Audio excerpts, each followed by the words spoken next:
گوجری زبان میں اپڈیٹ سنیے۔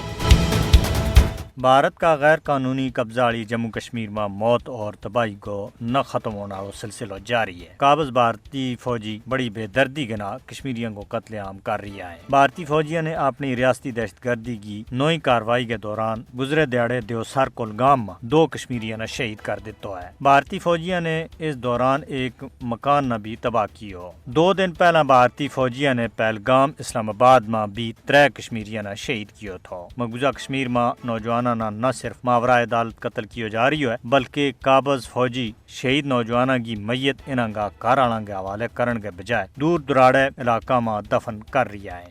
گزرے اپریل کا مہینہ میں بھارتی فوجیوں نے 26 کشمیریوں نے شہید کیا تھا۔ بھارتی حکومت نے مقبوضہ علاقہ میں اپنی فوج نہ دہشت گردی کی کھلم کھلی چھوٹ دے رکھی ہے۔ Public safety act, armed force special power act اور انسداد دہشت گردی جیسا کڑا قوانین کے تحت بھارتی فوجیوں نے کشمیریوں نہ قتل کرنے کی کھلم کھلی چھوٹ دے رکھی ہے۔ مقبوضہ کشمیر میں گزریا 75 سالاں دے زیادہ عرصہ ہو گیا کشمیریوں کو خون ڈولیا جا رہی ہے۔ مقبوضہ علاقہ میں 1989 دے ہون تک 96,024 کشمیری بھارتی فوجیوں کی گولیاں کو نشانوں بنے ہیں، جبکہ اس دوران بھارتی فوجیوں نے 1,10,475 کار اور رہائشی مکان نہ تباہ کیا ہے۔ کشمیری اپنا وطن کی آزادی کے واسطے اپنی جان دینے کے واسطے تیار ہیں، لیکن بھارتی غلامی انہوں نے کسی بھی صورت میں قبول نہیں۔ بھارتی حکومت نے مقبوضہ کشمیر نہ ایک قتل گاہ کے بچ بدل دیتا ہے، جت کشمیریوں کا خون دے ہولی کھیڑی جا رہی ہے۔ کشمیری محض تنازع کشمیر کو پرامن حل چاہیں،